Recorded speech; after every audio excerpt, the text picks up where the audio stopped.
सोलापूर शहरातील भवानी पेठेत कौटुंबिक वादातून घडलेल्या दुर्दैवी घटनेत पतीने रागाच्या भरात पत्नीवर सत्तूरने वार करून तिला गंभीर जखमी केले.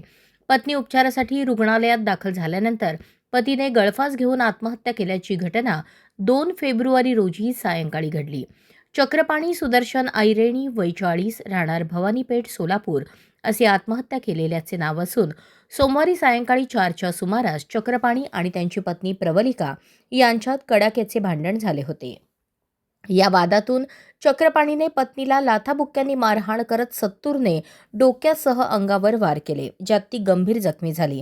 तिला सोलापूर शहरातील छत्रपती शिवाजी महाराज शासकीय रुग्णालयात दाखल करण्यात आले आहे. तिथे तिच्यावर उपचार सुरू असून तिला 15 पेक्षा जास्त टाके पडले आहेत. दरम्यान पत्नी उपचार घेत असताना सायंकाळी सुमारे 7च्या सुमारास चक्रपाणीने राहत्या घराच्या छताच्या अँगलला साडीच्या सहाय्याने गळफास घेऊन आत्महत्या केल्याचे उघडकीस आले.